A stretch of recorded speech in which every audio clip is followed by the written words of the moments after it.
Esmeralda. Maria Clara. Porque o reino dos céus é semelhante a um pai de família que saiu de manhã cedo para contratar trabalhadores para sua vinha. Depois de combinar com os trabalhadores 1 denário por dia, manda-os para a vinha. Tornando a sair pela hora terceira, viu outros que estavam na praça, desocupados, e disse-lhes: Ide, também vós à vinha, e eu vos darei o que for justo. Eles foram. Tornando a sair pela hora sexta e pela hora nona, fez a mesma coisa.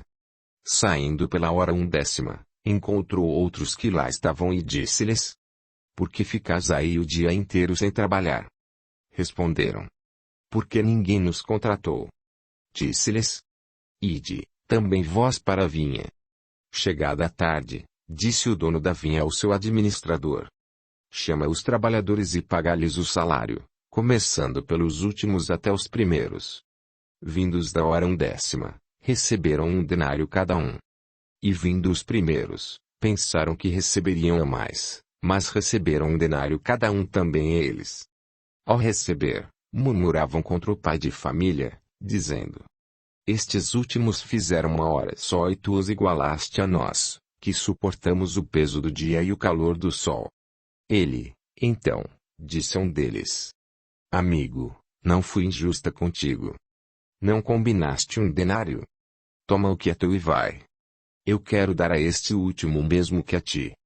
Não tenho o direito de fazer o que quero com o que é meu?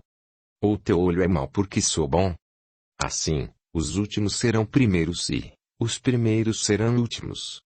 Mateus, capítulo 20, versículos 1 a 16. Bons espíritas, meus bem-amados, sois todos obreiros da última hora. Todos viestes quando fostes chamados, um pouco mais cedo, um pouco mais tarde, para a encarnação cujos grilhões arrastais. Mas há quantos séculos e séculos o Senhor vos chamava para a sua vinha, sem que quisesseis penetrar nela. Ditosos os que hajam dito a seus irmãos: Trabalhemos juntos e unamos nossos esforços, a fim de que o Senhor, ao chegar, encontre acabada a obra, porquanto o Senhor lhes dirá: Vinde a mim, vós que sois bons servidores, vós que soubestes impor silêncio aos vossos ciúmes e às vossas discórdias, a fim de que daí não viesse dano para a obra. O Evangelho segundo o Espiritismo, capítulo 20. Anoitecia na grande cidade. Os altos edifícios e a poluição, sempre crescente àquela hora em que todos abandonavam seus postos de trabalho diurno e retornavam às suas casas, haviam ocultado as belezas do crepúsculo e o sol se pusera sem que os habitantes da metrópole pudessem se maravilhar com suas gradações em ouro, vermelho e laranja.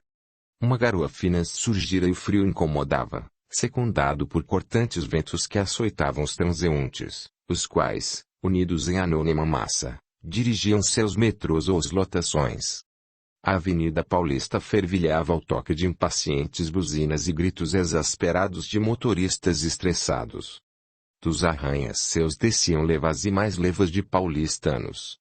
Findava mais um dia na cidade de São Paulo para os que haviam iniciado o trabalho às 9 horas da manhã. Célio olhou com imenso desagrado o céu cinzento, suspirando desanimado. Bem que tivera o pressentimento de anexar à maleta executiva, antes de sair de casa, a capa de chuva. Praguejou baixinho, recriminando-se. Quando aprenderia a dar ouvidos às intuições constantes e quase sempre confirmadas? Desde criança costumava a ter estranhos sonhos e lhe vinham à cabeça ideias e premonições, inutilmente evitadas. Tratamentos psicológicos e até psiquiátricos, supervisionados por pais amorosos e preocupados com seu bem-estar, mostraram-se ineficazes. Os sintomas intensificaram-se na adolescência, exigindo o uso de medicamentos. Com o passar dos anos, acomodaram-se as estranhas manifestações e ela passara a conviver mais suavemente com os fenômenos que lhe conturbavam a jovem existência, a ponto de não mais deles se queixar, guardando para si mesmo os tais distúrbios, como os qualificava. Em meio à multidão, protegendo a cabeça com a pasta de couro legítima, caríssima por sinal, esforçava-se por chegar ao estacionamento onde abrigar o carro esporte pela manhã, lamentando a ausência de vaga própria do prédio onde exercia suas funções de consultor financeiro. Em dias chuvosos, tal inexistência constituía verdadeiro transtorno, sinalizando, inclusive, ameaça de roubo ou sequestro, devido à morosidade com que o povo se movia e à inevitável aglomeração. Mentalmente afastou as ideias negativas, acelerando os passos na medida do possível.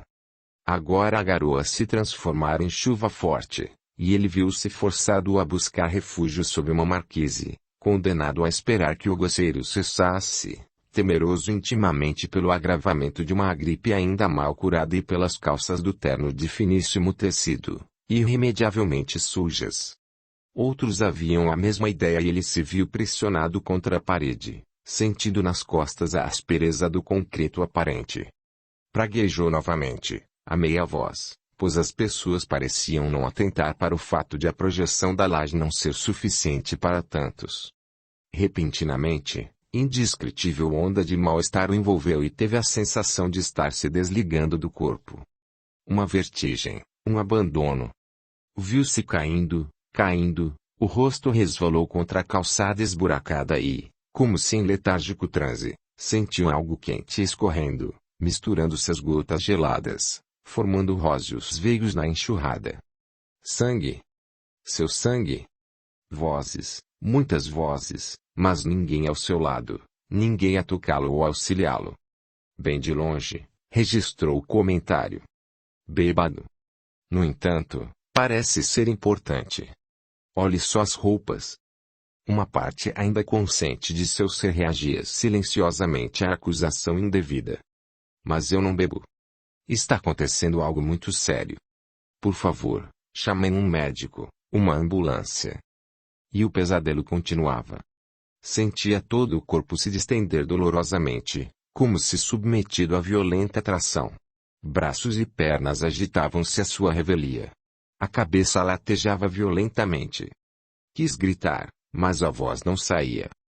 Alguém, abençoado fosse, destacou-se da multidão, ajoelhando-se a seu lado. Mãos delicadas e firmes ajeitaram-lhe a cabeça e uma voz suave murmurava. Calma, calma. Logo você estará bem. Vamos pensar em Jesus, pedir para que Ele esteja conosco nessa hora, implorando seu auxílio. Escutava mas não conseguia vislumbrar-lhe as feições. Sentia um peso enorme nos olhos e pensava. Seria assim que um cego se sentiria. A abençoada samaritana agora utilizava um telefone celular e, pelo tom de voz e cunho das palavras, compreendeu tratar-se de pessoa da área médica, pois seu discurso tinha a fluidez e a confiança dos relacionados ao ramo. As mãos da estranha pousaram novamente sobre seus cabelos molhados e havia tanta suavidade. Sussurrava palavras de ânimo. Finalmente, o veículo branco de piscantes luzes e cantantes sirene estacionou. Os enfermeiros o ajeitaram na maca e ele se viu no interior da ambulância. Havia um cheiro forte de desinfetante e constatou com imenso pesar que a moça não o acompanhara. Estava só novamente. Imenso cansaço o invadiu. Lentamente o seu corpo retornava à normalidade, quedando-se sobre o estreito estrado. Era grande a movimentação no pronto-socorro naquela quase noite de sexta-feira. Deixaram-no em extenso corredor, junto a muitas outras macas. Ouvia gemidos, choros, lamentações, todavia ele mesmo não conseguia se expressar, por mais que o tentasse. Por um período que se assemelhou a uma eternidade, foi tocado, examinado, agulhas penetraram-lhe os braços indefesos. A abordagem repetiu-se vezes inúmeras. Quis reagir, solicitar um médico particular, reclamar seus direitos, reivindicar. Como? Imóvel, mudo, paralisado, impossível enfrentar a situação de cobaia à mercê de experimentadores. Pânico. Lágrimas deslizaram pelas faces sujas e pálidas sem que ninguém as notasse. Uma enfermeira com ares de cansaço trouxe um suporte e sentiu a picada de uma agulha na veia do braço direito, seguida da ardência de um líquido penetrá-lo, em lento gotejar. Nenhuma palavra. Desejou a presença da jovem que o acudira. Ou seria uma senhora. Ela pelo menos falava, ainda que não lhe compartilhasse as ideias religiosas. Jesus. Um estranho. Que poderia lhe fazer que os médicos não pudessem? Fanatismo de quem não dispunha de nada melhor. O enorme corredor tornava-se cada vez menor. Mais e mais doentes chegavam, alguns em estado grave. Escutava-os, contudo não conseguia mover sequer os olhos. Exasperou-se. Não haveria quartos para esses infelizes. Teriam que ficar expostos. Subitamente, teve a consciência de que compartilhava com eles do problema aparentemente insolúvel. Embora desejasse acalmar a agitação, a ira aumentava a cada instante. Um médico, impecavelmente trajado de refulgente branco, submeteu-a a acurado exame e ele lamentou a rudeza de suas mãos e o mutismo desesperador. Ansiava por explicações. Certamente não as teria da pretensiosa criatura. Jovens também vestidos de branco cercaram-no e ouviu-os chamarem-no de professor. Sentiu-se um vegetal, manipulado, apertado, cutucado. Depois, verdadeiro alívio, a ordem emanada dos lábios finos do médico. Levem-no para a enfermaria e lhe consigam um quarto assim que puderem. Vasculhem seus bolsos. Já o fizeram. E não tinha nada com ele? Certamente, roubaram-no. Todavia, pelas roupas caras, trata-se de alguém de posses. Observem-lhe as mãos. Unhas feitas. E os cabelos. Tratados. Convém que lhe prestemos bom atendimento para evitarmos problemas futuros. Não se trata de um indigente. Terá familiares, amigos. Afinal, meus caros alunos, alguém tem que pagar a conta de vez em quando. E este terá condições de arcar com nossos honorários. Graças. Intimamente, o jovem doente suspirou aliviado. Finalmente, privacidade. Os minutos escoaram-se, transformaram-se em horas, e nada de quarto ou até de simples enfermaria. À sua frente, no alto da parede, enorme e feio relógio marcava o tempo e ele seguiu o lento movimento dos ponteiros com hipnótica atenção. Meia hora, 1 hora, 2, 3. Agora somente restava sua maca no corredor silencioso e deserto. Pegou-se lamentando a ausência de gemidos. Pelo menos se sentia acompanhado no infortúnio. Tê-lo-iam esquecido? Só podia ser. Imenso pavor dominou-o. Ouvira relatos de tantos casos sobre hospitais, alguns verdadeiramente macabros. Passos leves fizeram-se sobre o chão limpo e reluzente. Quis erguer-se, falar, pedir socorro, mas o corpo não obedecia à sua vontade.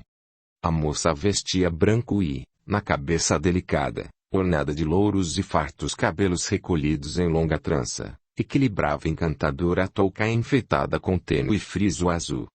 No delgado pescoço, algo que se assemelhava a um estetoscópio. Nas mãos uma ficha médica, e nos lábios rosados, milagre dos milagres, lindo sorriso. E ela falava com ele. Lembras de mim? Provavelmente não, pois estavas em meio a séria crise. Desculpa não ter vindo antes, mas havia compromissos mais urgentes. Sinto-me em falta contigo. Já ouviste falar que somos responsáveis por aqueles que auxiliamos. Vejamos como estás.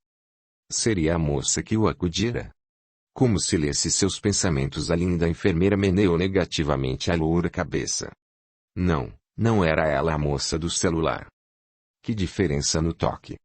Mãos gentis afastaram a camisa de seda, revelando-lhe o tórax bronzeado. Sempre sorrindo, ela friccionou a base do singular estetoscópio contra o jaleco impecável, comentando. Está frio demais para este aparelho gelado. Vejo que esqueceram de te cobrir. Sou Ana Lúcia.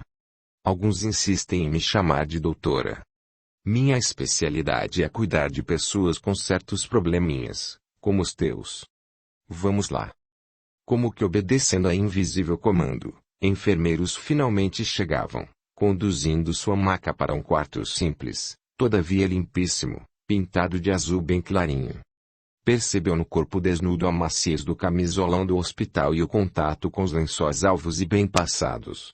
Uma solícita atendente cobriu e se sentiu protegido, aquecido, adormecendo profundamente. Deixou de notar as vezes inúmeras em que Ana Lúcia adentrou o quarto em penumbra, quedando-se saliente junto ao leito, como se zelando dele em especial. Bem cedo se iniciavam as atividades no hospital. Médicos e enfermeiros transitavam pelos corredores em direção aos centros cirúrgicos e salas de exames. Carrinhos com o desejum passavam e o cheiro de café fresco chegou-lhe às narinas. Que delícia! Sentia fome.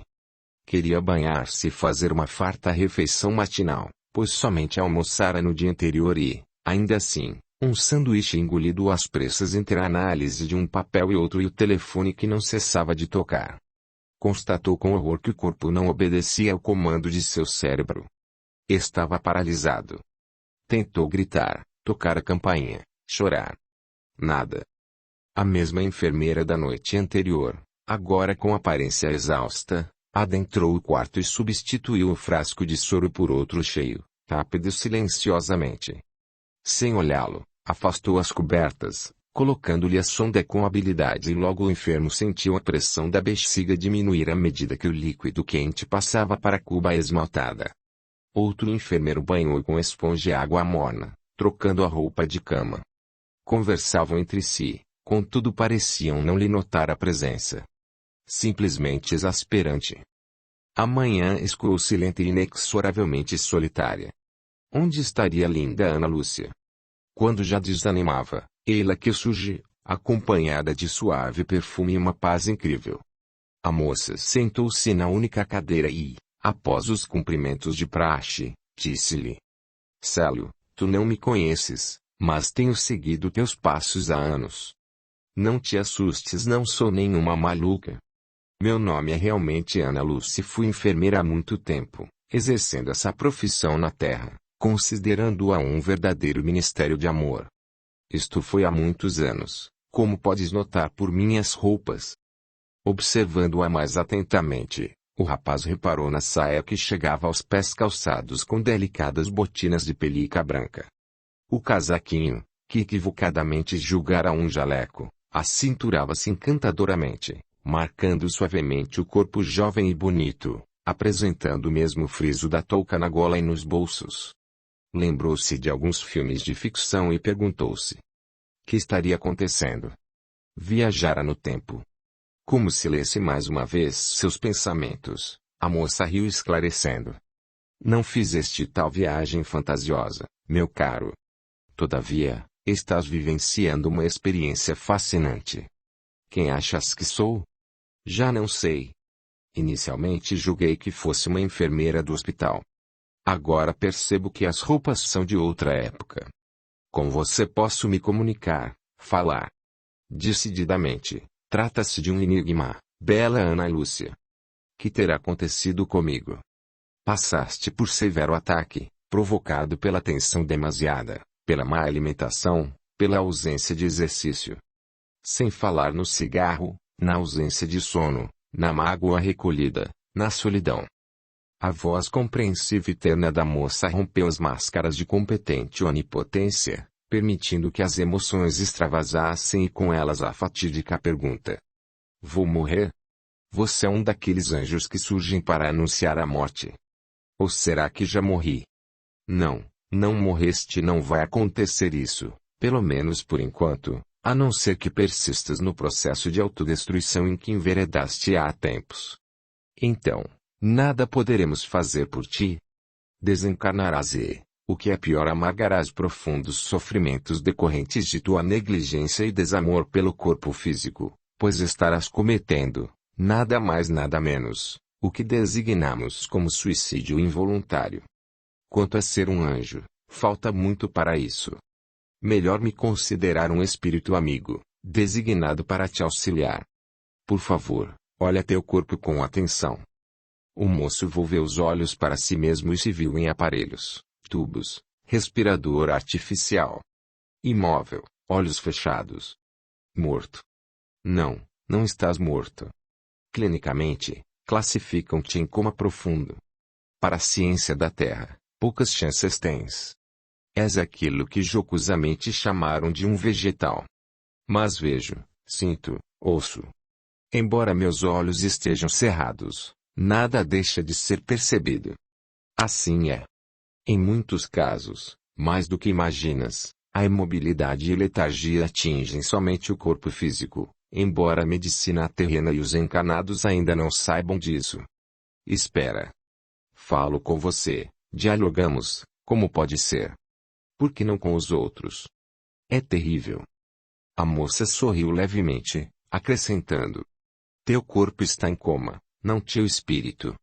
Este guarda perfeita lucidez. Quanto a mim, sou aquilo que costumas ironicamente chamar de fantasma. A bem da verdade, sou um espírito designado a contigo desempenhar importante tarefa na Terra. A de conscientizar as criaturas sobre a continuidade da vida após a morte, despertando-as para a realidade espiritual. Então você está morta? Mortinha? Parece-te que eu assim esteja. Simplesmente não possuo corpo físico. Assim, as pessoas não me veem e não me escutam, pelo menos a maioria delas. Contudo, estou viva, pois a verdadeira vida é a do espírito. Esse é imortal. Disse-te que há anos acompanho tua trajetória. Desde que nasceste. Hoje tens 25 anos. Apreciaria que os resumisses para mim, por favor. Complicados, muito complicados a meu ver. Tive infância difícil, principalmente porque sempre me julgaram instável, eufemismo para maluco, creio eu. Aos 15 anos, perdi meus pais em desastre de carro e fui para a casa de tios idosos. Boas pessoas, mas constrangidos a aturar o sobrinho adolescente e problemático. Estudei a duras penas, pois, após a morte de meu pai e minha mãe, financeiramente falando, pouco me restou. Economizava cada centavo e, depois do falecimento dos tios, que ocorreu um logo em seguida ao outro, a coisa piorou muito. Às vezes deixava de comer para poder estudar e adquirir livros. Hoje, considero-me um jovem gênio das finanças, presto assessoramento a importantes empresas, sou bom, como dizem. Mas, para chegar a isso, comi o pão que o diabo amassou. Do ponto de vista do dinheiro, nada me falta agora. Casei-me aos 22 anos com jovem beldade da mais influente sociedade paulistana, julgando-me perdidamente apaixonado. Aos 24 estava só, traído, enormes galhos na testa, desiludido com o amor. Já ouviu aquele ditado? O marido é sempre o último a saber. Verdadeiro.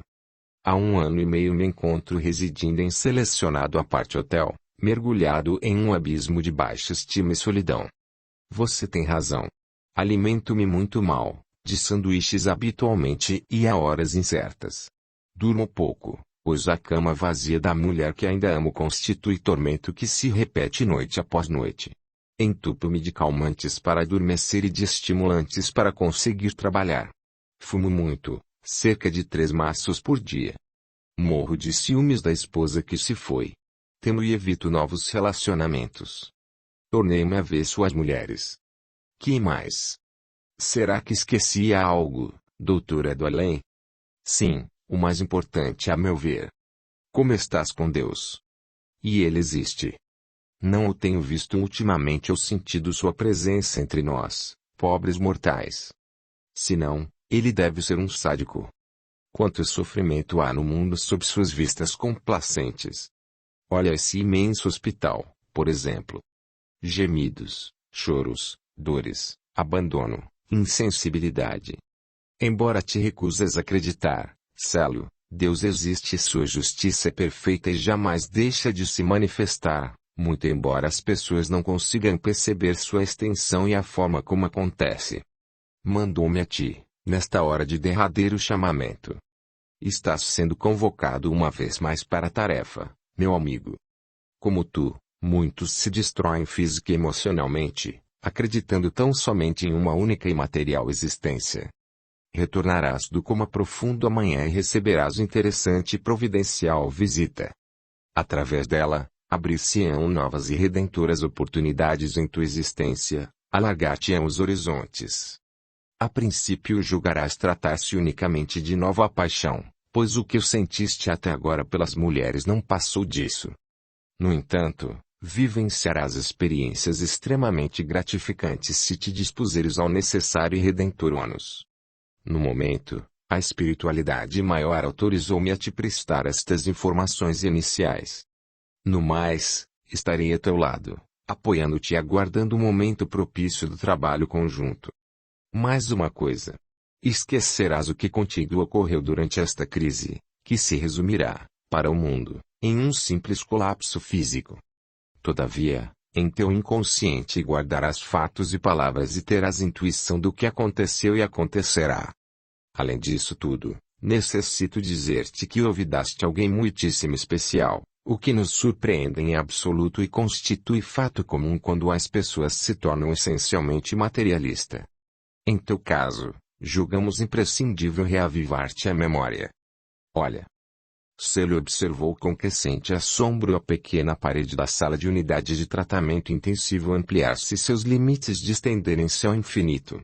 As cenas surgidas eram vívidas, como se constituíssem um mergulho no tempo, incluindo direito à participação sua como personagem da surpreendente história. A história de Máximos. Vamos. Empurrem com força. Sei que são pesadas, mas sois bastante fortes e bem alimentados para tanta moleza. Força. Não conseguis içar 3 míseras cruzes. Talvez prefirais ocupar o lugar dos malfeitores. Certamente eles adorariam a permuta. Vamos, vamos. O céu brilhava nos ardores da tarde quente e abafava em Jerusalém. O jovem e musculoso escravo, transformado em soldado romano após a conquista do seu país natal, amaldiçoava baixinho Roma e seus oficiais, acrescentando ao rol de injúrias veladas o povo hebreu e a terra ingrata e quente que habitavam. Que lhe importavam os que padeciam presos às cruzes? Alguma razão haveria para ali estarem. Revolta, ódio e desejo de vingança agitava-lhe o coração.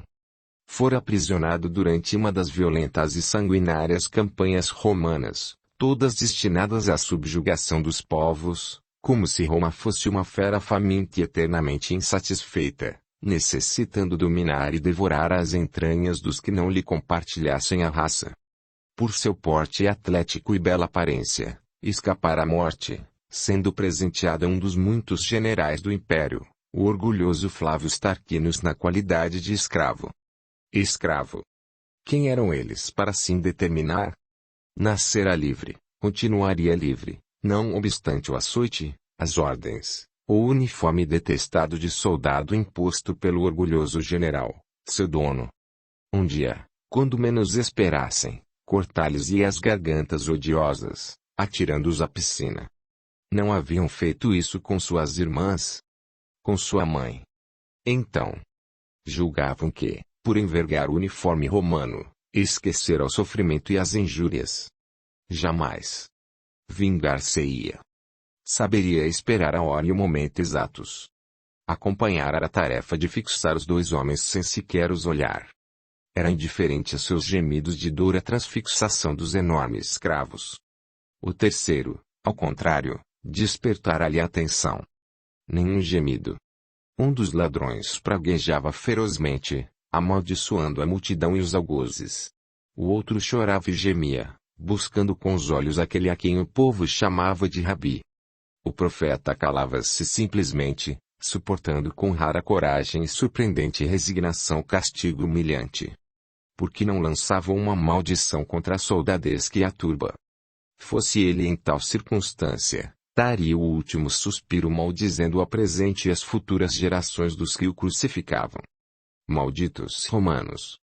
Pegou o cravo e a marreta das mãos do serviçal a seu lado e pregou com batidas certeiras, sem piedade, movido pela raiva interior contra o opressor. O supliciado continuava calado. Teria morrido. Tanto trabalho para nada. E naquele calor infernal. Maldita a terra! No instante de insana irritação, seu braço hercúleo chocou-se com a coroa de espinhos que algum irônico havia enfiado na cabeça do flagelado. Os afiados écules rasgaram sanguinolentos sulcos na pele bronzeada e ele repassou a ira ao sentenciado. Maldito profeta! Sequer pensou que a dor certamente teria sido bem maior no Rabi, pois já se achava ferido e o impacto tê-lo-ia atormentado muito mais. Seu punho levantou-se contra o indefeso crucificado, para o golpe de revanche da injúria supostamente perpetrada. Olharam-se. Nos olhos claros de Jesus, compreensão e infinita paz. A mão do moço estacou, abaixando-se lentamente, sobre o efeito dulcificante do olhar do mestre. Um sorriso débil iluminou as feições machucadas e cansadas do rabi da Galiléia e ele sussurrou: perdoa. Agora os demais levantavam o braço da cruz e o jovem e atormentado soldado acompanhava com os olhos a ascensão do madeiro. Que teria querido dizer o condenado com a palavra perdoa? Estaria se desculpando? Não parecia. Seu coração dizia que Jesus sabia o que se passava em sua mente, os pensamentos que lhe convulsionavam a existência, a necessidade de vingança. Adivinharia ele seus planos e maquinações? Loucura. Ninguém detinha tal poder, muito menos um pobre coitado que se deixava matar como um cordeiro. Absurdo. Estava a imaginar coisas, provavelmente devido à raiva e ao calor terrível. O raro momento de consciência perdeu-se no labirinto rotineiro de atividades. Aguardar a morte dos supliciados. Certificar-se dela, abrindo-lhes o peito, sangrando-lhes o coração para que não houvesse dúvidas. Livrar-se dos corpos. Recolher despojos se houvesse.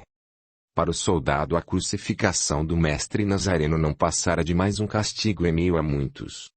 Esqueceu-se do homem de claros olhos e de sua palavra gentil e persuasiva. Perdoa.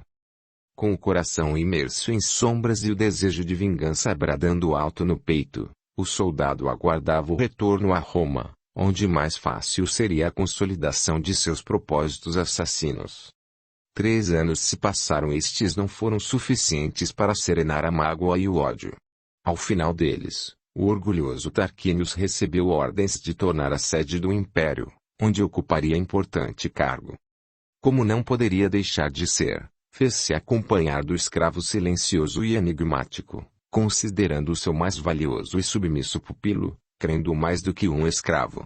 O brilhante soldado, moldado ao seu gosto e à sua competência, iludia-se inteiramente. Dentro daquele corpo musculoso e aparentemente apático, habitava uma alma em revolta, somente aguardando o propício momento da revanche. Após uma viagem cansativa e repleta de incidentes desagradáveis, incluindo tentativa de motim e ameaça de epidemia a bordo, finalmente aportaram, seguindo para Roma imediatamente. A cidade assemelhava-se a um paraíso. O palacete luxuoso adornara-se com fitas e flores, enfeitado para a volta do ilustre comandante dos exércitos imperiais. Recepções marcaram a ocasião e o jovem escravo, envergando o uniforme de soldado, acompanhava seu amo, embora lhe repugnassem as manifestações repletas de curiosidade sobre sua pessoa e, especialmente, a forma orgulhosa, prepotente e insensata com que seu superior a ele se referia, timbrando em apresentá-lo em sua real condição de subjugado e se enaltecendo como o autor de sua transformação em uma máquina a serviço da guerra. Humilhava-o ferozmente a displicência de seu amo e a falsa generosidade em apresentá-lo como seu protegido. Tinha bem clara a noção de que não passava de um joguete nas mãos do fútil e inconsequente romano. Talvez, se o romano houvesse se portado com maior diplomacia e pureza de propósitos, o moço tivesse conseguido superar os traumas da conquista, aceitando o jugo, acomodando-se à situação, ainda que ingrata. Os primeiros dias decorreram rapidamente, devido à enormidade de compromissos e atribuições do regressante, não dando ao moço tempo para análises mais acurada ou elaboração de estratégias. A partir do 15º dia, a vida entrou em rotineira cadência. Foi então que se traçaram os primeiros planos concretos da vingança tão sonhada. Alojado na ala dos servos da casa luxuosa e decorada com bom gosto e liberalidade, o rapaz pôde observar os costumes de seu amo. Rígida disciplina incidia sobre os servidores. Os castigos eram comuns e não raro descambavam para a violência. As servas e escravas jovens e bonitas eram consideradas à disposição do senhor e de seus amigos. Descartavam-se sumariamente as crianças que nasciam das relações ilegais, vendidas ou entregues à porta dos enjeitados. Tudo isso, aliado à indignação e ao ódio já existentes, servia para acirrar ainda mais o anseio de desforra. Por mais que raciocinasse, não conseguia, contudo, elaborar um plano que o satisfizesse. Onde estaria o calcanhar de Aquiles daquele homem insensível e egoísta, a quem nada parecia importar, a não ser a própria pessoa? 2 meses depois, em certa manhã, o palacete despertou inusitadamente agitado. A filha mais jovem do oficial retornava ao lar.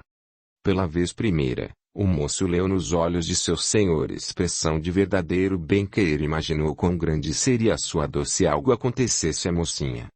Assim, determinou a estratégia central de seu plano retaliatório. Faria o orgulhoso romano passar pela dor da perda do ente muito amado. A filha era seu ponto fraco. Sequestrá-la-ia, levá-la-ia para distantes terras, comercializando seu corpo, destruindo seu espírito. Ao pai restariam as lembranças e a certeza dos maus tratos e das humilhações por que estaria passando. A jovenzinha ainda não chegara e tudo já estava engendrado na mente em revolta do moço soldado. Para seu desagrado, recebeu a incumbência de buscá-la no porto por ocasião do desembarque. Almejava permanecer em seu posto de vigia na residência, de onde poderia observá-la sem ser notado e lhe registrar os gostos e tendências. Provavelmente, tratar-se-ia de mimada criatura e, ser da-se a aparência paterna, nada poderia esperar no tocante à beleza física.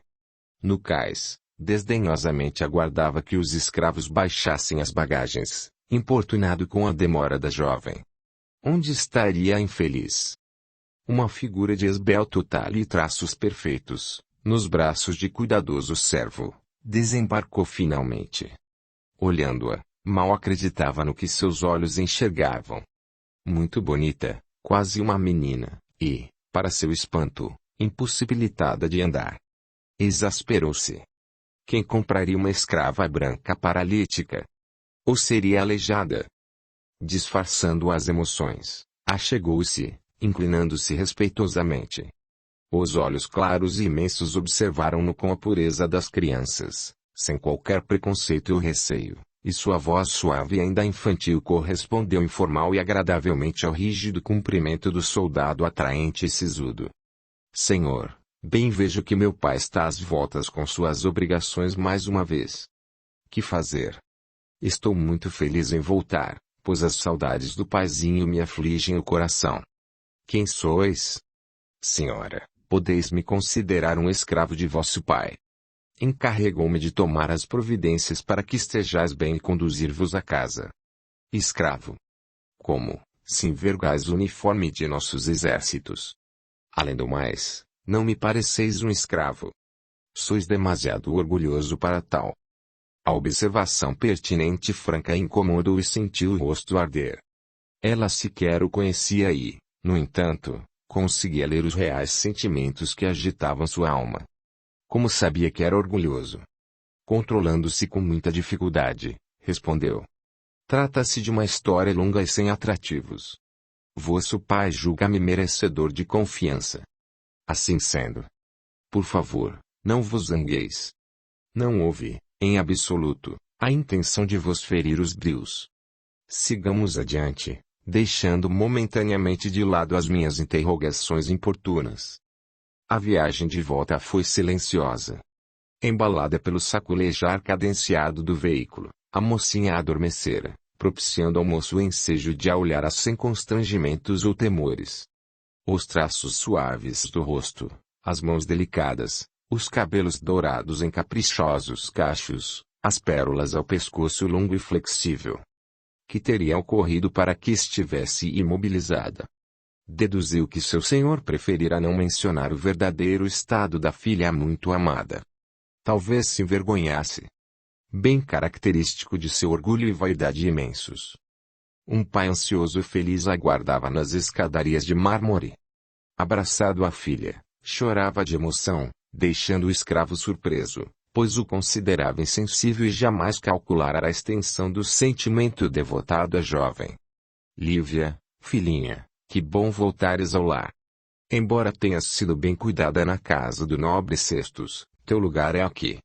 Estou definitivamente afastado das campanhas, com cargo puramente administrativo e dos mais importantes e bem remunerados. Não mais nos afastaremos. Conta-me os detalhes do acidente. Vejo que ainda estás impossibilitada de andar, portanto deve ter sido muito grave. Sim, não imaginas, paizinho. Terrível. Por pouco não morremos todos. O carro derrapou na lama provocada pelas chuvas muito intensas e virou perto da casa de meu tio. Os cavalos se espantaram, fugindo e me arrastando por um bom pedaço. Graças aos deuses, acudiram-me, conseguindo sustar o galope dos pobres animais. Estou há mais de 40 dias enfaixadas. O doutor diz que a perna está quebrada em 2 pontos, prevendo, todavia, cura breve e definitiva. Paciência. Alívio imenso tomou conta do jovem soldado escravo. Seus planos estavam salvos. Resta-lhe aguardar o restabelecimento completo e acionar a trama de vingança. Paizinho, podes designar o soldado que me buscou para me acompanhar? Não pretendo guardar o leito por conta do ocorrido.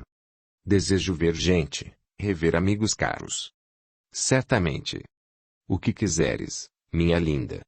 Escolheste bem, é de inteira confiança minha, inteligente e sabe seu lugar. Além do mais, creio que ele me teme e respeita. Companhia ideal para ti, minha preciosa. As coisas estavam tomando rumo muito melhor do que o imaginado. Ele a teria ao seu lado, poderia estudar-lhe os horários e preferências e, no momento exato, subtraí-la ao pai, infernando-lhes as existências. Poderia simplesmente ter matado o Romano Flávius, ocasião não lhe faltara para tanto, mas considerava pouco, muito pouco, em razão das crueldades cometidas contra sua indefesa e inocente família. A lembrança das irmãs brutalmente estupradas pela soldadesca sob as vistas da mãe dele próprio. A morte violenta das pobrezinhas, a golpes de espada. Os risos da turba, a cumplicidade daquele que agora era seu dono e senhor. Depois, a mesma sorte para a mãe, a vergonha nos olhos dela, submetida a tamanhos vexames frente ao filho firmemente manietado. A impotência de lutar, de lhes defender a vida e a honra. O ódio, o desespero.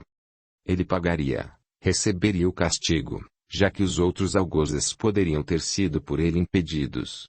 A culpa era dele. Maldito fosse. A sua filhinha tão amada destinaria a fúria de sua justa ira. A morte era pouco, muito pouco. Viveria, seria condenado a viver amargando a desventura da filha, pedindo aos deuses que a matassem, livrando da sorte ingrata. Mas viveria. A voz irritadiça e prepotente do romano despertou-o. Em que mundo estás, Máximos? Dormes acordado? Estou a falar-te e não me respondes. Perdoai-me, senhor. Que dizeis? Que cuidarás de minha bela filhinha, respondendo com tua vida por sua segurança. Será feito, senhor. Os dias que se seguiram foram agitados. Embora imobilizada, a mocinha marcou dezenas de visitas e inventou passeios inúmeros, envolvendo na agitação de sua existência jovem e despreocupada. O riso alegre e a voz clara e gentil invadiram a casa silenciosa e ele se acostumou com seu falar constante. Papai me envia à casa de parentes quando em campanha, Máximos. Teme que algo me suceda se ficar somente com os servos. Bobagem. Que poderia ocorrer? Assim, é um tal de passar tempos na casa de um e de outro, uma maratona. Na verdade, gosto mesmo é desta casa, de meu quarto, do sossego do lar. Mas ele não aceita ir, a cada viagem a serviço, lá vou eu, de bagagem e servas, rumo à casa dos outros. E tu, Máximos, onde está tua família? A pergunta ingênua e trivial surpreendeu-o. E pensou. Será que aquela criaturinha linda e perfumada ignorava o que comumente acontecia às famílias dos vencidos? Seria tão inocente? Estão mortos, senhorinha. Ah! Que pena! Eu também não tenho mãe ou irmãs, somente papai. Tive 2 irmãs, mas uma terrível epidemia as levou, juntamente com minha mãezinha. Ele, contudo, sempre supriu a falta de todos, amando-me muito, muito. Tens pai? Morto em batalha, senhorinha. Façamos o seguinte. Serei sua família, ainda que seja ela constituída de uma só pessoa. Que achas? Como quiserdes, senhora. Máximos, é sempre tão sério. Estou tentando te alegrar. Deve ser difícil ser só. O passar dos dias é inevitável e Nessa irritava-o cada vez mais. Quando estaria curada? Imprescindível que andasse, pois ninguém adquiriria uma escrava, ainda que tão somente para o sexo, se inválida. No fundo, preocupava-o a convivência com a mocinha e os sentimentos de afeição que ameaçavam aflorar. Impossível não se sensibilizar com sua alegria, não sorrir de suas histórias, não se enciumar com a procissão de jovens e ricos romanos a lhe disputarem atenção. Às vezes, surpreendia-a observando com cismadores e verdes olhos, perdida em divagações. Nada de bom poderia advir disso. O contato com o corpo jovem e quente, ao carregá-la, tornava-se mais difícil a cada dia, pois lhe causava uma sensação prazerosa e eterna, absolutamente incompatível com seus terríveis projetos. Naquela manhã, a natureza se esmerara. Flores desabrochavam após uma ligeira chuva noturna e brisas cálidas espalhavam perfumes primaveris. A moça havia planejado um passeio pelo campo e, ao contrário do rotineiro, dispensara a liteira e os servos, preferindo que lhe a conduzisse no leve carro de 2 lugares. Com a petulância dos jovens, determinou que fossem a pequenino bosque localizado nas terras do pai, dizendo querer descansar junto à encantadora cascata e ali fazer o desjejum. Quis negar-se, mas não encontrou desculpas satisfatórias, ainda mais que o pai não colocara nenhum obstáculo aos planos. Tudo transcorria satisfatoriamente até que, ao retirá-la do carro, viu-se envolta por braços delicados e demoradamente beijado por lábios trêmulos e quentes. Quis reagir, fugir ao contato, mas correspondeu apaixonadamente, enquanto a depositava em suave saliência relvada, entre florzinhas silvestres. Ouviu murmurando palavras de carinho, retribuindo aos afagos que suas mãos e lábios faziam. Queria parar, deixá-la ali, voltar a casa e ordenar aos servos que a buscassem, todavia ansiava por ela. Cenas das violações cometidas contra as irmãs e mãe misturavam-se em sua confusa e atormentadamente com as palavras e atos de amor daquele momento. Era a filha do assassino de sua família. Porque amava, se deveria odiá-la. Como foi difícil encará-la depois, disfarçar a dor que lhe consumia a alma, refrear a revolta. Pretextando súbito mal, esquivou-se dela nos dias seguintes. Precisava pensar, refletir, decidir-se. Culminando o processo, finalmente o doutor retirou as faixas e a perna estava curada. Poderia andar, locomover-se, libertar-se da companhia do escravo fantasiado de soldado romano. Houvesse melhor analisado seus sentimentos e emoções, o moço reconheceria o medo de que ela olvidasse, desprezando em favor dos ricos jovens que a cortejavam. Agora podia andar, não mais dele necessitava para carregar para todo lado. Preferiu continuar se enganando, acreditando odiá-la, persistindo no abominável plano de vingança. Para seu desespero, o feliz pai resolveu empreender ligeira viagem, celebrando o restabelecimento da saúde de sua menina. Embora a mocinha solicitasse a presença do belo escravo, decidiu ele prescindir de sua companhia, deixando-o encarregado da casa. Inicialmente, julgou que o afastamento seria excelente para esquecer, tirando da cabeça a fatal paixão, mas o lento e angustiante decorrer do tempo provou que ela continuava presente a cada instante, viva a lembrança que nada parecia eliminar. Estava louco. 40 dias depois, retornavam. A aparência saudável da jovem e os olhos brilhantes que o buscavam sem cessar diziam que tudo estava bem e que também não os olvidara. Felicidade e revolta invadiram-no. Como poderia se sentir assim em relação à filha de seu inimigo? Então, uma voz do passado voltou a lhe sussurrar. Perdoa. O homem da cruz. Que sabia ele sobre dores e perdas? Soubesse sua história, Não daria tal conselho. Precisava ser forte, muito forte, para não sucumbir à tentação de abraçá-la, beijá-la, deixar de lado a trama fatídica.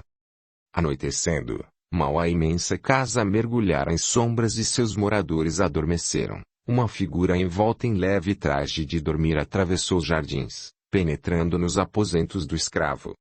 Pelo caminho, colhera perfumados cachos de minúsculas rosas brancas, entretecendo delicada guirlanda, com ela enfeitando os cabelos longos e louros. A porta estava somente encostada e ela empurrou suavemente. Estaria dormindo o amado? Sobre o leito, Máximos olhava para o teto, perdido em cismas. Não se assustou ao vê-la e muito menos fugiu ao seu abraço, entregando-se à paixão. A madrugada encontrou-os abraçados. Máximos, devo ir. Antes quero contar algo que te fará feliz. Guardo em mim um filho, nosso filho, meu amor. Um filho. Com o maldito sangue dos romanos nas veias. Entrou em desespero, sentindo-se um traidor da família. Como pudera se deitar com a filha do assassino? Não. Quem te disse que quero um filho? Ouve. Livra-te dele, pois não desejo nada contigo. Não pensas que esta notícia me impedirá de levar adiante a vingança? Que estás a dizer? Impossível que não desejes um filho. É bem certo que papai quererá nos matar em um primeiro momento, mas aceitará. Além de tudo, estima-te como a um filho. Estás louca? Louca? Filho? Acaso julgas que teu pai me considera como um filho? Jamais. Sou um objeto, algo que se coloca onde se quer, que se manipula, doma. E tu, julgas que desejo algo de ti? Aceitei o que me ofereceste simplesmente. Achas que quero um filho contigo? Odeio-te com todas as forças.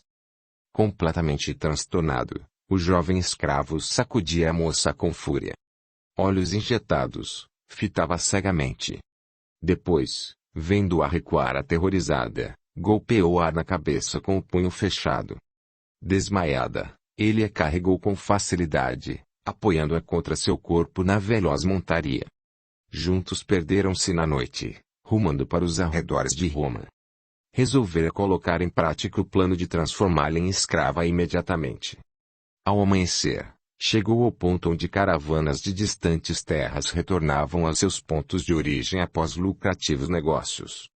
Sem negociações prolongadas, vendeu-a por irrisório valor a suspeito mercador, procurando não encarar o comprador, como se fugisse à possibilidade de arrependimentos futuros. Depois, retornou à casa de seu amo, tendo cuidado de antes passar pelo quartel, onde estabeleceu o necessário, deixando claro que ali passara a noite, em plantão. Ainda dormiam todos quando atravessou os portões, dirigindo-se aos aposentos da afastada ala. Deitou-se e esperou, simulando dormir. Breve o palacete se animava na rotina diária. Como de hábito, não tardaria o senhor a se levantar. Precisava manter a costumeira postura a fim de evitar suspeitas. Assim, vestiu-se, envergando o odioso uniforme, dirigindo-se ao salão do desjejum. Para seu alívio, encontrou-o deserto ainda. Alguns minutos depois, surgia o amo. Sentou-se para a refeição matinal, quase sem o notar, a não ser por ligeira inclinação de cabeça. O moço quedou-se junto à porta de entrada como de costume. Entendia que não precisava se preocupar com a ausência da jovenzinha, pois jamais abandonava o leito tão cedo.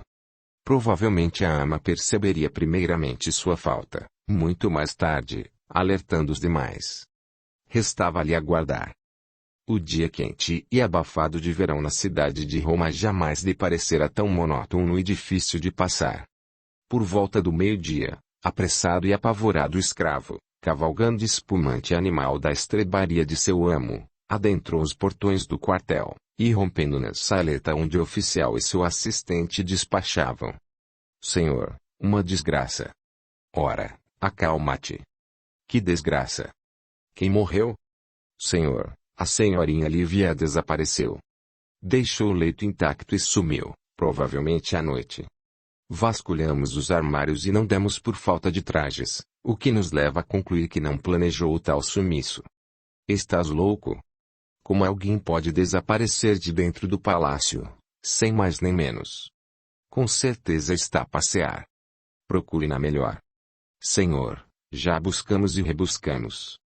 Nada achamos, a não ser murcha coroa de flores, rosas silvestres para ser mais preciso, perto do portão dos fundos, meu amo.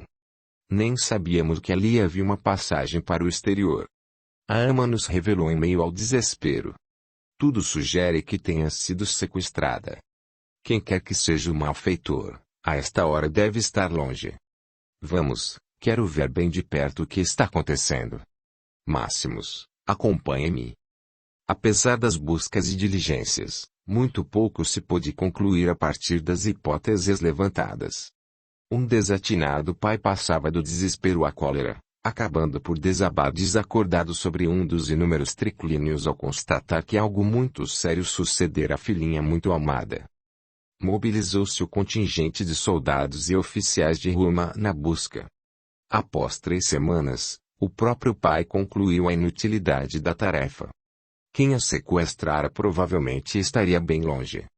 Restava a esperança de que o meliante intentasse lhe extorquir dinheiro, sabendo-o muito rico e extremamente ligado à filhinha, mas os dias decorriam e o silêncio continuava, para desespero do genitor e dos muitos que amavam.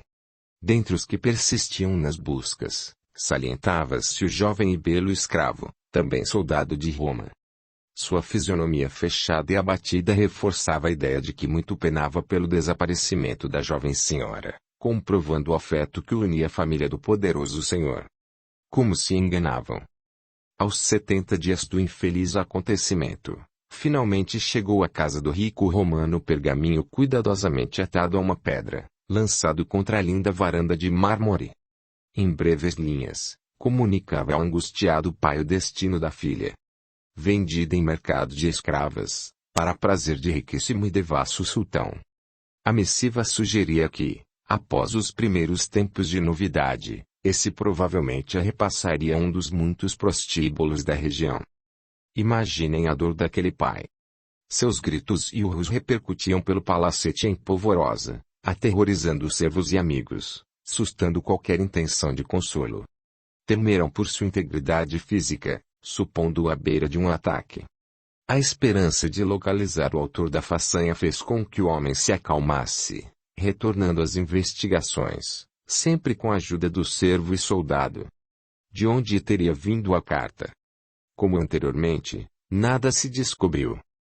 As mensagens se repetiram a espaços médios de 40 dias e todas relatavam detalhes da difícil situação da moça. Quanto a seu autor, jamais conseguiram localizá-lo, não obstante as estratégias utilizadas para o flagrar. Misteriosamente surgiam os pergaminhos, em locais diferentes, como se por mágica. Suspeitou-se de algumas pessoas, submetidas a interrogatório e tortura na ânsia de descobrir a verdade. Tudo em vão. 2 anos se passaram nesta tortura ferrenha. O antigo oficial e administrador romano pouco guardava de sua postura arrogante e preconceituosa, muito menos de seu porte atlético.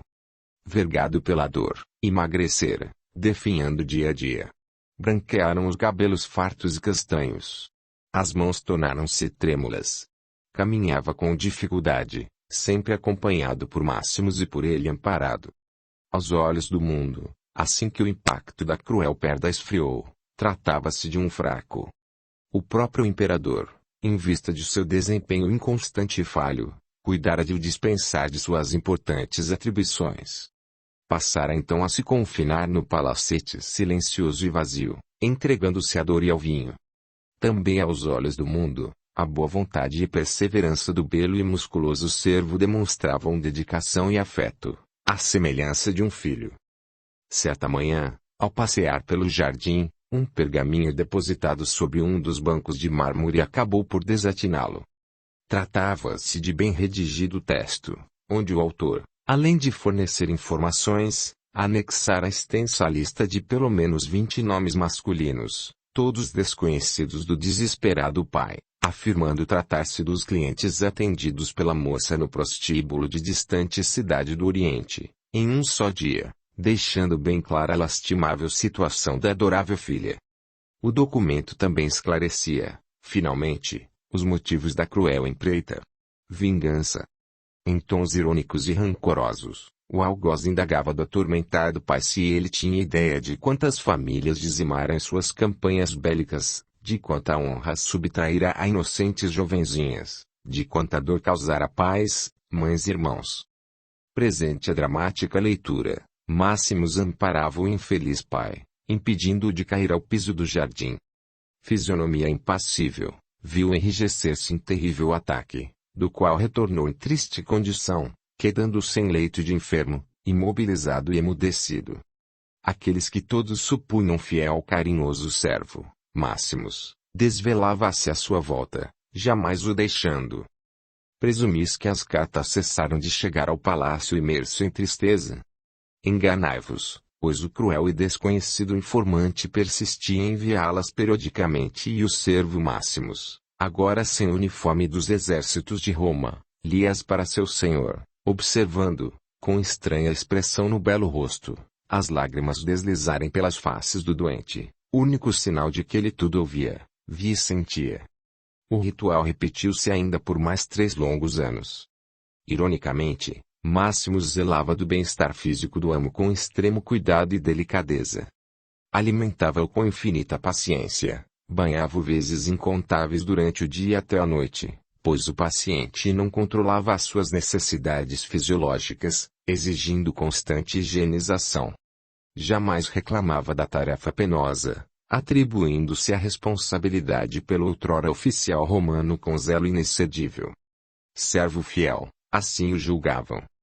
Em uma tarde chuvosa e fria, após a leitura de mais uma das funestas mensagens pelo escravo, fecharam-se para a existência os olhos do romano, libertando-se do corpo precário a angustiada alma, iniciando, assim, uma cruzada obsessiva que atravessaria séculos, chegando aos tempos modernos na cidade de São Paulo, Brasil. Quem redigia as mensagens terríveis nos pergaminhos? Máximos, sem dúvida, cumprindo o terrível e inquebrantável intuito de revanche. De sua mente doente e perdida nos acontecimentos infelizes dos anos passados, brotavam as ideias com as quais torturaria aquele que considerava seu inimigo até o dia da morte de um dos dois. Pobre Máximos!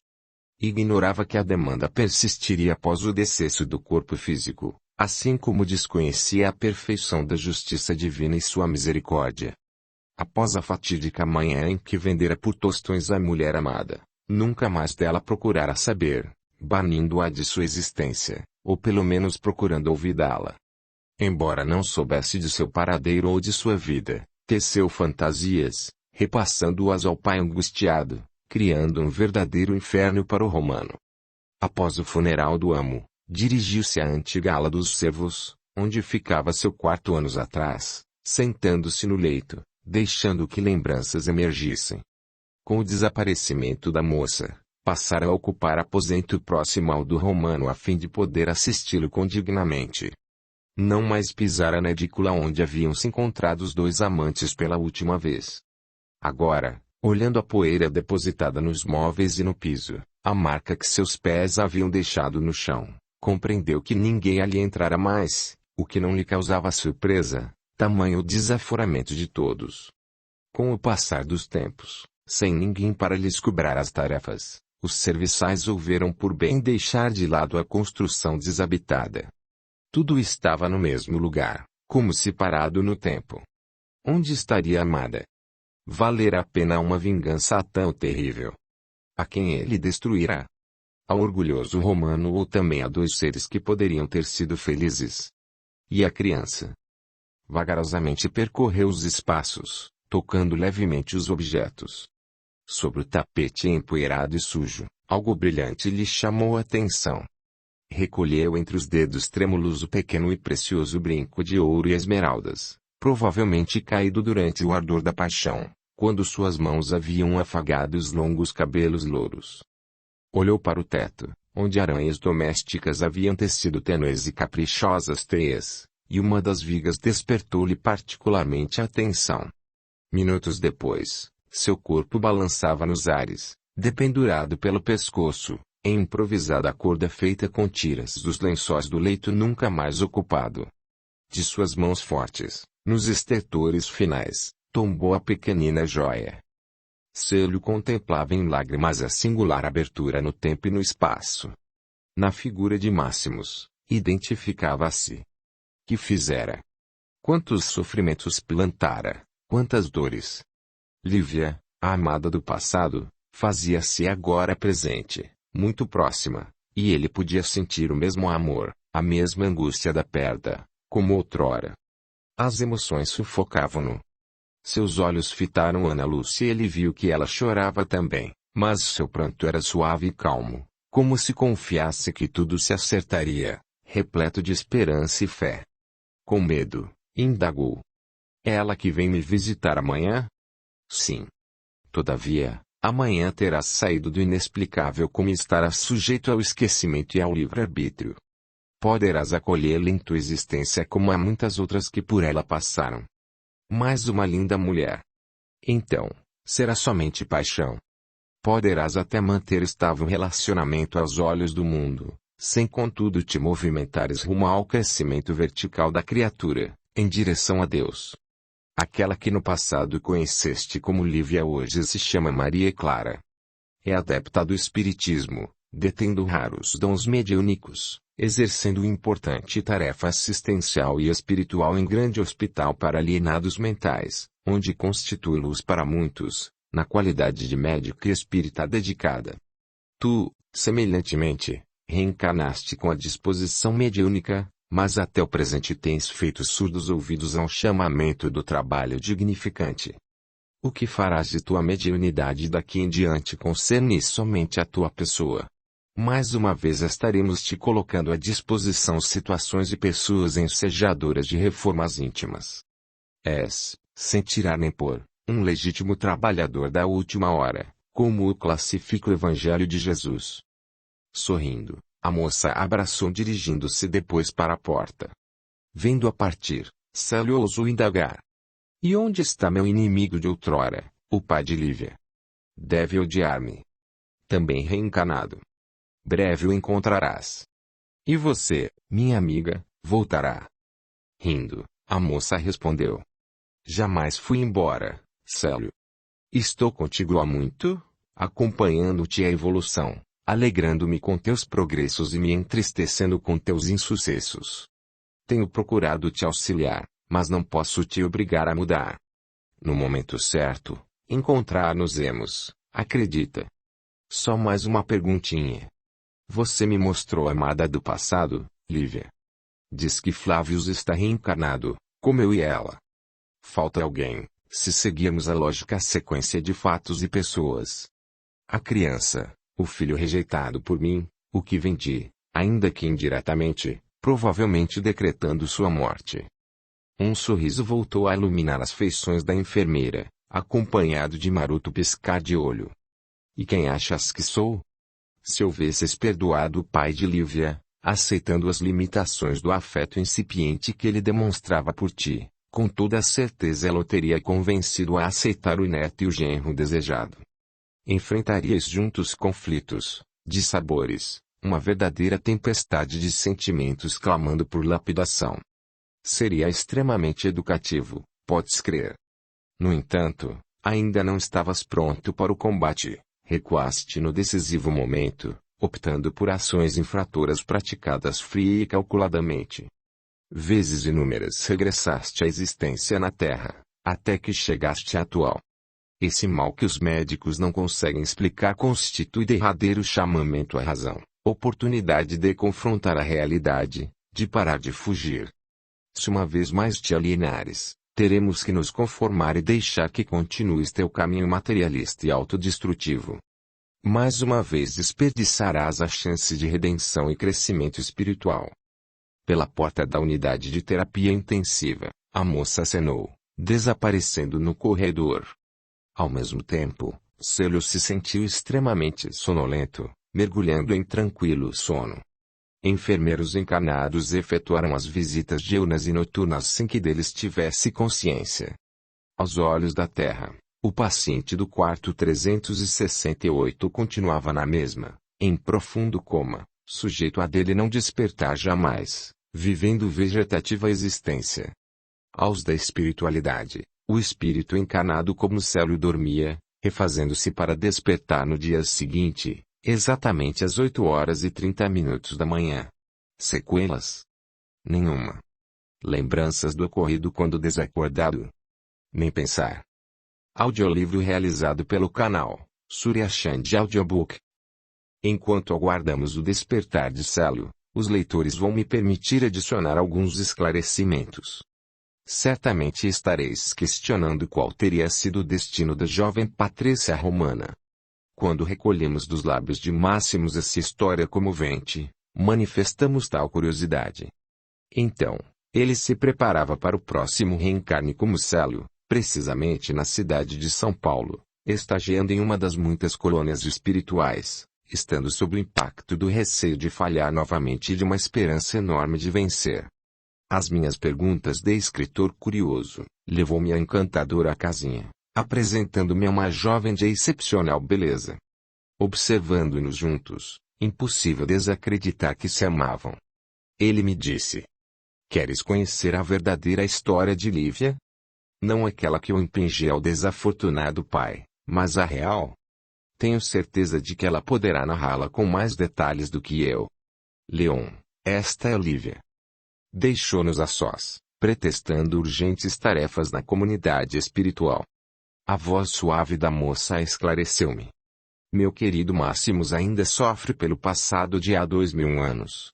Um dia aprenderá a se perdoar e a aceitar que os fatos são imutáveis e, mesmo quando tristes, necessários à evolução da criatura.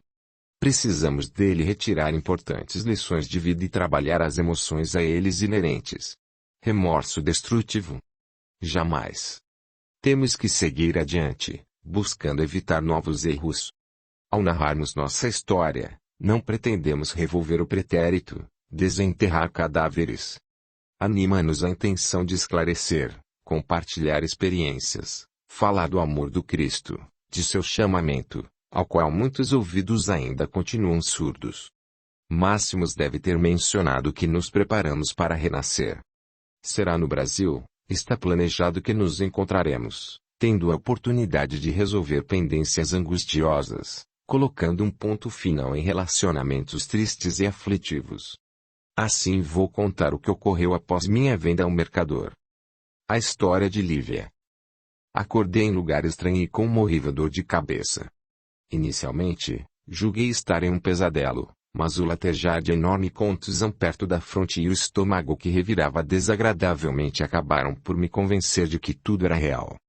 Os enjoos vinham se repetindo ultimamente, resultado da gravidez que eu acolhia com júbilo. Amava com todas as forças o homem que meu pai escravizara e transformara em soldado de Roma, pretendendo com ele construir uma família, almejando fazê-lo olvidar as humilhações e crueldades por que passara durante e após as batalhas. Meu coração rejeitava o modo de o meu pai tratá-lo, como se fosse um boneco, um ser não pensante. Confiava que o nascimento de nosso filho contribuiria para amenizar o ódio que pressentia escondido em sua alma. Estava enganada.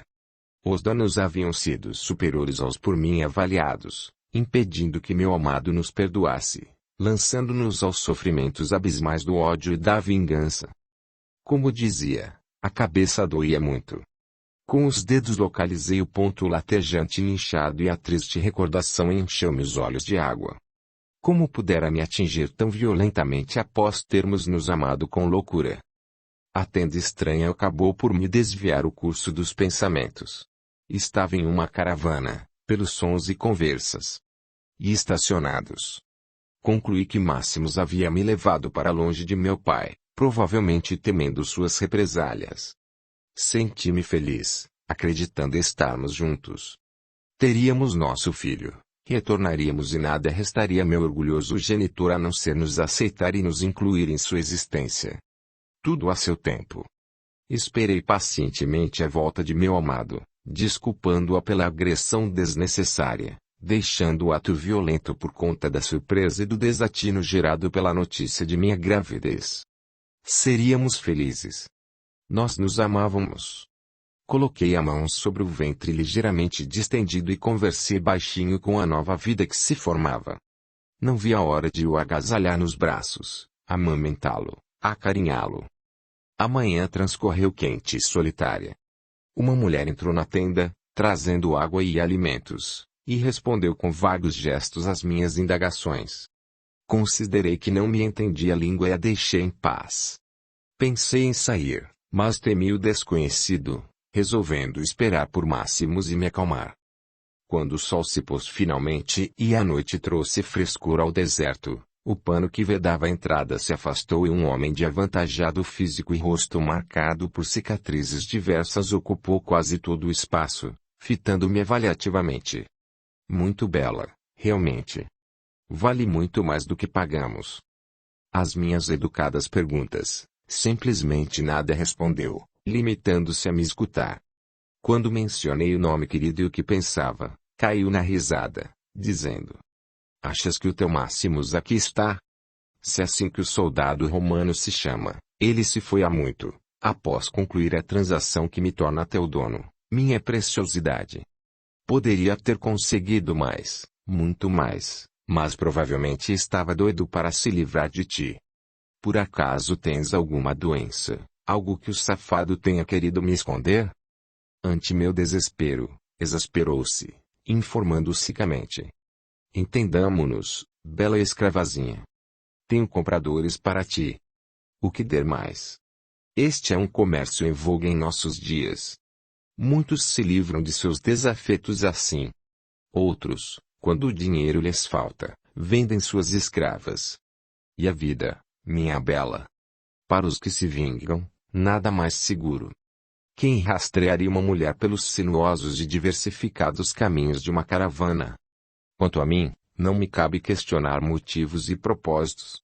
Só fiz-te adquirir de quem se nomeou teu dono, um digno soldado de bela aparência, que te classificou como inútil e imprestável. Simples transação comercial. És tão formosa que poucos se lembrarão de avaliar teus defeitos. Senhor, não sou uma escrava. Lívia, meu nome é Lívia, senhor. Conheceis o nobre Flávio Tarquinius? Pelo menos ouvistes dele falar? Atualmente é responsável pelos exércitos sediados em Roma. Recompensar-vos-á regiamente se me devolverdes. Tudo não passa de um lamentável engano. Estás louca? Filha de Flávios. Se dizes a verdade, urge partirmos, pois vem confusão. Não quero negócios com romanos, muito menos com teu inflexível pai. Para que me arriscaria, se constituís mercadoria de fácil venda e grandes lucros? Foi impossível demovê-lo de suas intenções criminosas. Realmente temia meu pai e o que ele representava. Roma. Meses depois, chegávamos à exótica cidade do distante Oriente, onde imediatamente fui negociada, indo parar em luxuoso harém de gordo e suarento senhor. Não vos darei detalhes da constrangedora e triste experiência, mas registrarei que a brutalidade de meu senhor no leito e sua insensibilidade me causaram a perda do filho. Abortei em meio a dores torturantes, pois a gestação avançava o 5º mês. Durante dias, debati-me entre a vida e a morte, assistida unicamente por velha senhora, também escrava. Chamava-se Miriana minha benfeitora. Mais do que me auxiliar a preservar a vida, ela me apresentou a Jesus, o crucificado Nazareno. Guardei o leito por muito tempo e graves foram as sequelas. Tornei-me frágil, susceptível a enfermidades, perdi a aparência jovem e saudável. Meu exigente senhor concluiu haver realizado péssimo negócio comigo e, no intuito de amenizar o prejuízo, ordenou-me vendessem. Lembro-me de haver ajoelhado junto à rústica cruz que minha nova amiga havia fixado acima de meu leito humilde, agora na ala dos escravos inferiores, entretendo longa e silenciosa conversação com o mestre amigo. Senhor, não sei quais são os desígnios de Deus, mas seguramente se revestirão de justiça e sabedoria. Ainda assim, ouso pedir-vos clemência. Amanhã, serei levada a leilão e temo pela sorte. Ainda não consigo aceitar a venda de meu corpo, perturbam-me a casa mental, as desonras do físico. Assim, se possível for, concedei-me existência de árduos labores, sem que eu tenha a difícil e ingrata obrigação de ser prostituta. Analisando minha debilidade, compreendo que se tornaria difícil alguém me adquirir para o trabalho de uma casa, mas ainda assim confio em vós. Auxiliai-me, permitindo-me o trabalho digno. À medida que orava, suaves emanações me envolviam, pacificando o coração ulcerado e temeroso. Compreendi o verdadeiro significado das palavras do Mestre ao nos afirmar que o Pai sempre daria o melhor a seus filhos, o necessário à evolução de cada um. Então, retirei da parede a cruz, aconchegando-a ao peito e tranquilamente adormeci, entregando-me à vontade do Pai, despertando no dia seguinte aos primeiros raios de sol, quando me retiraram do quartinho, iniciando uma verdadeira cerimônia de preparação. Massagens, banhos, perfumes, roupas, joias. Apassivei-me. Adiantava reagir. Disfarçaram minha palidez com cosméticos, colorindo minhas faces e lábios. Frente ao espelho, espantei-me. Estava soberba. Enganaria o mais astuto comprador. O leilão foi muito mais rápido do que eu supusera, pelo menos no tocante às mais belas e consideradas peças. Soube mais tarde que havia infelizes obrigados a retornar vezes e dias seguidos, descendo nas cotações até que alguém desdenhosamente efetuasse a compra. Pobres criaturas! O homem que me adquiriu ostentava fartos e grisalhos cabelos e seus olhos espelhavam bondade. Tratava-se do encarregado de luxuosíssimo palacete, em busca de uma escrava para servir à mesa. Na ocasião, intimamente questionei as razões de sua escolha, pois eu me enquadraria muito mais à função de amante do que de copeira. Com o convívio, onde ele me esclareceu. Lívia, podes não acreditar, mas tua aparência é entristecida, envergonhada, desamparada, olhos baixos como se temesse expor tua beleza incontestável, causou-me tamanha pena que resolvi arriscar tua compra. Sempre considerei injusto barganhar com a vida e sendo eu mesmo antigo escravo libertado por bondade de nossos senhores, ponderei as dificuldades que enfrentarias se fosses destinada ao sexo tão somente. Parecias, no entanto, tão frágil, como se não tivesse as forças para carregar as bachelas. Ainda assim, arrisquei-me. A senhora, ao deparar contigo na lide doméstica, surpreendeu-se com tua aparência delicada e nobre, comigo brincando. Ao que parece, compraste a mais bela do mercado. Veremos como se sai nas tarefas. Este homem foi meu segundo pai. Ensinou-me a trabalhar, coisa que jamais havia feito antes, permitindo que ganhasse dignamente o sustento. Embora escrava, jamais me tratou como tal. Mas ainda, com ele reencontrei Jesus, pois também era cristão. Ao constatar minha surpresa, explicou com serena alegria. Lívia, não imaginas quantos hoje aceitam a doutrina do Mestre. Espalham-se por todos os lados e aumentam dia a dia, cada seguidor se transformando em propagador da verdade de Jesus. Os poderosos veem com maus olhos esta explosão de fé renovada, mas persistimos. Nesta casa, graças a Deus, nossos senhores, embora tenham suas crenças próprias, não nos impedem de professar as nossas. Se quiseres, poderás acompanhar-me às reuniões. Teu coração ficará mais leve, entenderás o porquê de muita coisa que à primeira vista parece injustiça divina. O Mestre constitui, realmente, o caminho. Com ele deixamos de nos envolver com as ilusões do mundo, aprendendo a amar e a perdoar. Teu Máximos, por exemplo, precisará de tempo para as mudanças necessárias em seus sentimentos. Tanto ódio, tanto rancor, somente servirão para infelicitá-lo e aos que o cercam. No entanto, criatura alguma se faz vítima de outras e não houver razões para isso e estas se acham, muitas vezes, em existências passadas, das quais detemos abençoado esquecimento. Sem falar que, embora nosso orgulho não nos permita admiti-lo, nós somos os únicos responsáveis por nosso sofrimento, quaisquer que sejam suas origens. Máximos, como tu, render-se a Jesus no momento certo, não importa quanto esperneie. Tu amas, bem sei. Meu amigo, Aprendi que o verdadeiro amor paira acima das pequenas questões da carne e dos lamentáveis enganos da criatura. Algo me diz que não mais nos veremos nesta encarnação, mas estamos ligados por vínculos extremamente fortes e eles serão reatados mais cedo ou mais tarde. Deixemos a cargo de Deus. Cedo desencarnei, embora meus senhores me tratassem muito bem. Nos poucos anos que me restaram, jamais pensei em tentar o regresso à casa paterna, considerando tal atitude tardia e inútil. De onde me vinha esta certeza? Provavelmente minha alma identificara, durante o sono de cada noite, a real situação de meu pai e do homem amado. Não bastasse isso, continuava a ser escrava, sem a liberdade de ir e vir, apesar da bondade de meus donos. Retornando ao mundo espiritual, deparei com Máximos perdido nos labirintos do Vale dos Suicidas, em indescritíveis torturas, produtos de sua negligência e do inferno gerado por seus próprios sentimentos. Flávio Tarquinius detinha-se em regiões umbralinas, atormentado pelo desejo de vingança, seus pensamentos vagando em busca do escravo que lhe dilacerara a existência, sem se dar conta de seus débitos em relação a muitos, que também nutriam os mesmos anseios de vingança em relação ao cruel comandante dos exércitos de Roma.